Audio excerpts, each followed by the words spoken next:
Everybody, I just wanted to do another video. I hope you guys are enjoying these. I get a kick out of explaining them because a lot of times I see things in my artwork after I've done them, as well as, you know, having understanding of them while I'm doing them. So this is on the most recent one with the owl and the conch shell, and the eclipse or black sun. And yeah, it's a deep one. So like when I first drew like the owl and everything, that was like automatic drawing, and just kind of came to, I don't know what that was, talking about weird stuff, I guess, getting weird vibes. Yeah, when I first started drawing it was automatic, and then I kind of lost focus, and I was like, what could I add to the owl? I really liked the little candle lit on its forehead, and so I added the conch shell. I thought as like a shell, you know, literally like our bodies are a shell for our souls and spirit. But then, like, on further thinking about it, you know, I did a little research on it, and the conch shell, you know, a lot of times they use shells to represent that, you know, the golden ratio, the Fibonacci sequence is in nature. Well, it is, but it's also in our bodies. Like, our DNA is literally a part of the Fibonacci sequence. Like 34 and 21, it's 34 length ways and 21 width ways our DNA. And so that's where the golden ratio comes from. I haven't studied that, but I can't help but to think that's where the golden ratio comes from, is our DNA, which is pretty wild. And the reason why it's vibrating is because of like astral projection. I haven't successfully done astral projection, but I've definitely felt my body within my body, if that makes sense. And my body was like vibrating, and I was learning about it, and I was told that is like a good kind of like key marker that you're doing it right. And when that happened, I was like, oh God, I don't know, like I just got really wigged out, and it kind of scared me, like just the thought of like going out of my body, like could I go back, or I don't know. So that kind of wigged me out, and I popped back in rather. But that's what it's signifying, is like vibrating. Like every time I've gotten to that point, that always happens, is my body starts vibrating, and I usually feel like a body within my body. It's very, very strange. I want to keep kind of messing with it, but I want to also learn more about it, because I'm sure with anything, you know, like if you don't really know what you're doing, you could potentially harm yourself. So I don't want to do that.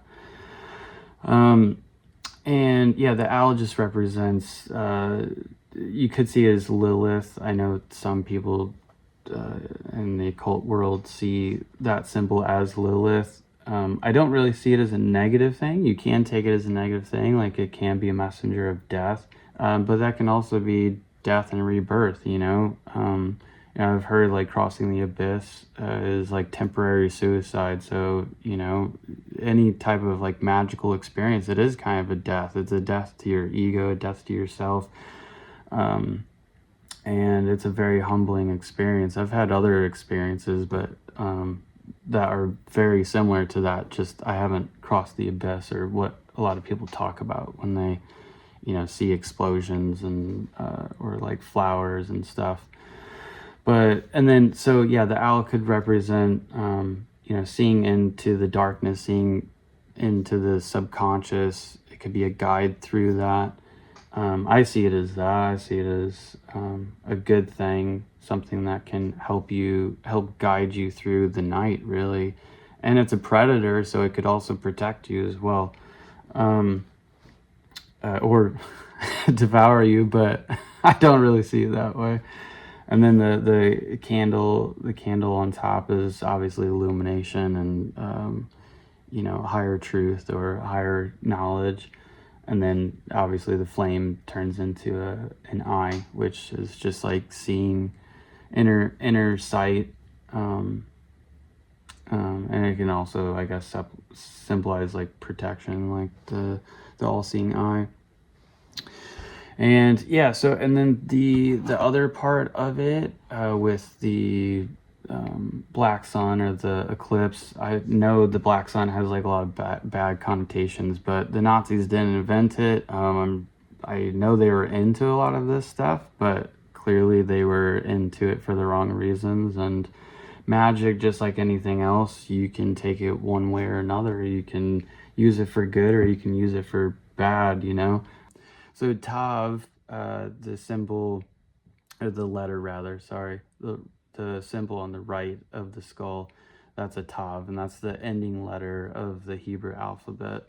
And it means like mark or sign or omen or a seal, or it's the symbol of truth. And that's kind of what I was meaning it for. And the end, so like Alpha Omega, because the one on the left is Aleph, which is like the first letter of the Hebrew alphabet, the beginning.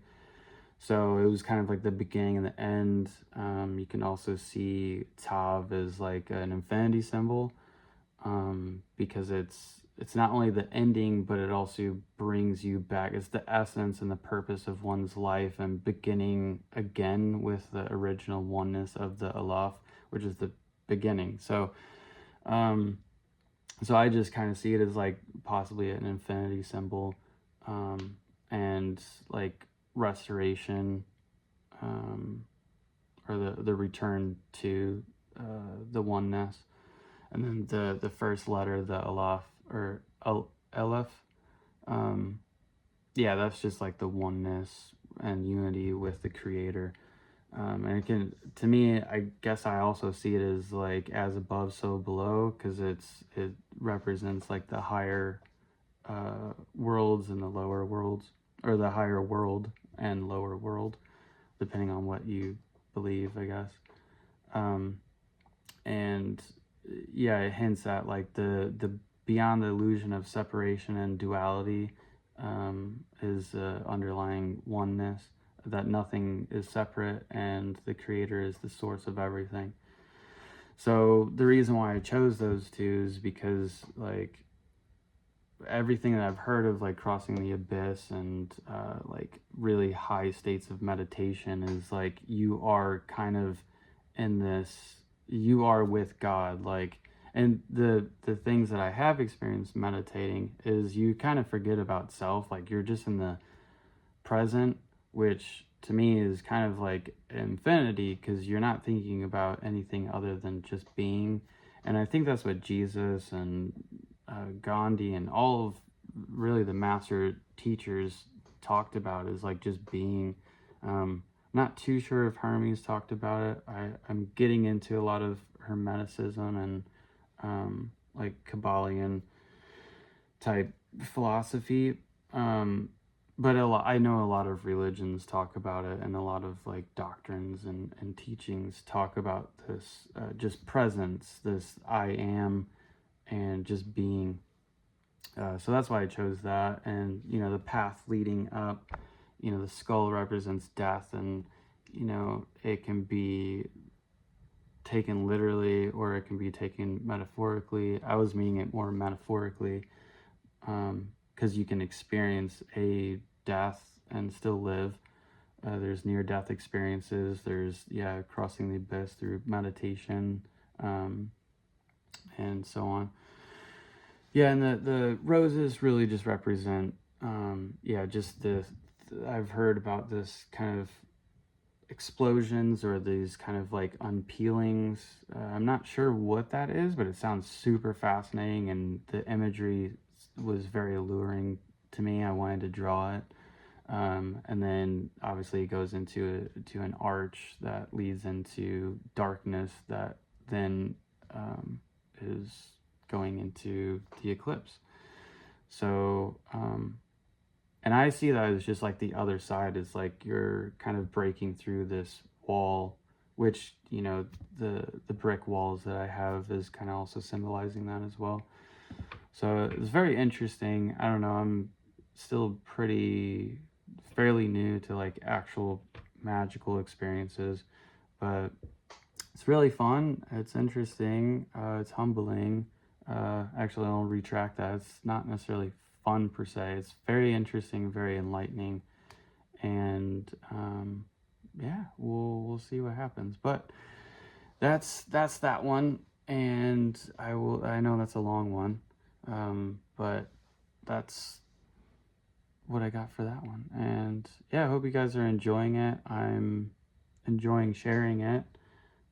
It's pretty meaningful to me, and hopefully it teaches you something or resonates with you in some way and can, I don't know, maybe help you or something. But yeah, until the next time, hope you all have a good one.